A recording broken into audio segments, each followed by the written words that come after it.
반갑습니다. 6월 18일 화요일 큐티 스케치 시간입니다. 오늘 본문은 예레미야 17장 1절로 11절까지의 말씀입니다. 오늘 1절은 이렇게 시작합니다. 유다의 죄는 금강석 끝 철필로 기록되되 그들의 마음판과 그들의 제단 뿔에 새겨졌거늘. 마음판에 기록돼야 될 것이 무엇입니까? 우리의 마음판에 기록돼야 될 것. 하나님의 말씀이죠. 신비에 새겨질 하나님의 말씀. 마음에 늘 새겨져 있어서 기억하고 생각해야 될 말씀. 또 순종해야 될 말씀. 그 말씀으로 하나님과 교제하고 하나님 생각해야 되는데 이들의 이 마음 속에 죄가 새겨져 있다. 너무나도 안타깝죠. 그러니 죄와 관련된 그런 생각들이 가득해지는 겁니다. 하나님으로부터 떠나 있는 것도 죄요. 또 떠나 있기 때문에 의지하는 다른 것들이 생긴 것도 죄요. 다른 것을 의지하는 가운데 행하는 어떤 행위들을 하는 것도 죄인데 이스라엘 백성들에게 이런 죄들이 있었습니다. 그 죄의 출발은 마음에 있었죠. 마음에 죄가 기록되어 있어서 그들이 뭘 생각했느냐? 높은 언덕 위 푸른 나무 곁에 있는 제단들을 생각했대요. 아세라를 생각했다는 겁니다. 아세라. 아세라를 생각하고 제단을 생각하면서 그들이 행했던 우상 숭배에 그 또 어떤 음란한 행위들, 그들이 흥청망청 그렇게 종교적인 축제를 벌이던 것, 이런 것들을 생각하면서 살았다는 겁니다. 그래서 그들이 제단들과 아세라들을 생각했다. 제단들과 아세라들을 생각했다. 여기에 제단은 2절에 나오는 제단은 바로 우상 숭배의 제단이고요. 1절에 나오는 제단뿔은 이건 하나님께 드리는 제사에 있는 것입니다. 제단 뿔을 잡았다 이런 게 있어요. 이 말은 뭐냐면은 그들의 죄가 마음판에도 새겨지고 제단 뿔에 새겨졌다는 말은 이런 겁니다. 마음판에 죄가 새겨지고 계속되는 죄가 제단 뿔에도 새겨졌다는 것은 그 죄를 가지고 제사는 지냈다는 거예요. 그리고 그 제사에 진정성이 없고 그냥 피만 뿌렸다는 그런 의미입니다. 피만 뿌리고 제단 뿔에도 죄가 새겨져 있다는 것. 그 제사 자체도 하나님께 드리는 그 희생의 제사 자체도 진정성이 없는 죄를 더하는 죄의 어떤 어 여러 죄들만 남아 있는 실제로 해결되지 않는 제단 뿔이 그렇게 제단 뿔에 새겨졌다는 그런 이야기를 하는 것입니다. 그러면서 오늘 성경이 이야기하는 바가 이겁니다. 여호와께서 이와 같이 말씀하시니라. 5절입니다.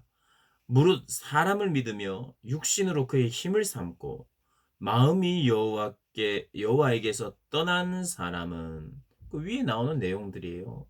그런 사람은 저주를 받을 것이다. 어떤 저주냐니까 사막의 떨기나무 같대요. 이 사막의 떨기나무는 이 표현을 이렇게 표기를 이렇게 했는데 사막의 떨기나무는 소돔의 사과나무라고도 불린다고 합니다. 소돔의 사과나무. 소돔과 고모라는 재앙을 받은 지역이었죠. 어, 하나님이 불로 심판했던 지역이죠. 그래서 그때 뒤로 돌아보다가 소금 기둥이 된 룻의 아내도 있었고 그런 지역입니다. 구약에 나오는 창세기에 아브라함 시대에 나오는 그런 이야기죠. 소돔의 사과, 이 벌써 이름이 좋지 않아요. 소돔이 나오는. 재앙을 받은 어떤 나무라는 그런 의미죠. 재앙을 받은 사과. 근데 이게 실제로 이 사과처럼 이렇게 크게 열매가 맺히는데 그걸 막상 따서 쪼개보면 그 안에는 하얀 솜털 같이 이게 먹을 수 있는 것이 아니라는 거예요. 먹을 수 있는 어떤 게 아니고 기대를 가지고 까보니까 허무해지는 게 소돔의 사과라는 거예요.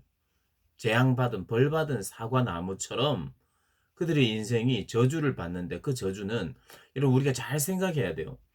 정말 마음 아픈 저주, 허탈함, 허망함은 그냥 갑자기 뿅 하고 죽는 게 아닙니다. 철저히 허망한 것을 깨달아요.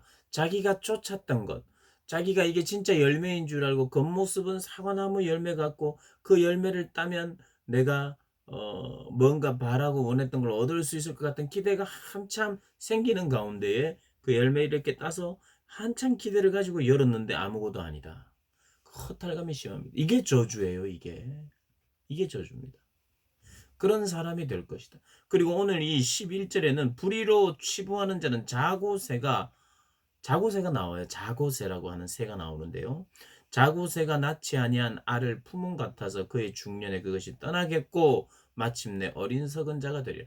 이 자고새는요, 이런 그 일들을 한답니다. 이런 어리석은 일들을 하는 것 중에 하나가 이 자고새라고 하는 이 새가 요것도 그 요르단 지역입니다. 지금으로 말하면 요르단 지역 그 사막에 자라고 있는데 그 지역의 새 중에 자고새가 자기 알이 아닌데 다른 새의 알을 품는데요. 이 새가 자기 알인 줄 알고 품는 거예요.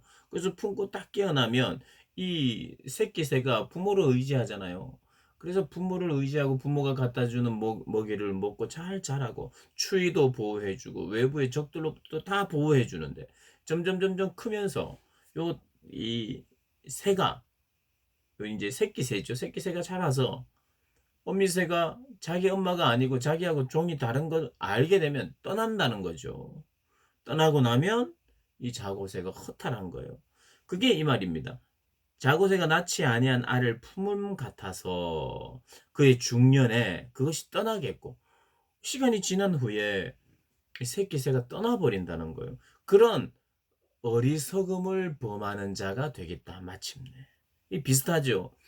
저 열매가 참된 열매인 줄 알고 기대하고 바라보고 시간을 들이고 정성을 들여서 따서 딱 보니까 먹을 수 없는 것이더라. 아무것도 없더라. 쟤처럼 되었더라. 자고새 품고 내 새끼처럼 키웠는데 이게 내 새끼가 아니에요. 떠나버렸어요. 그런 인생이 될 것이다. 이런 저주가 하나님을 마음으로 찾지 아니하는 내 마음에 죄가 새겨져 있는 그런 자들의 최후가 될 것이라고 오늘 말하고 있습니다. 오늘 두 가지를 생각하면 좋겠어요. 소돔의 사과나무 그리고 자고새의 어리석음. 우리가 생각하면서 하나님 저는 의미 없는 삶 살지 않기를 원한다. 내 마음에는 하나님의 말씀만 기록되기를 원한다. 내 하나님 말씀이 나에게 새겨지기를 원한다. 그래서 하나님의 말씀을 새기고 또 읽고 암송하고 그렇게 살아가는 복된 생 되시기를 주님의 이름으로 축복합니다.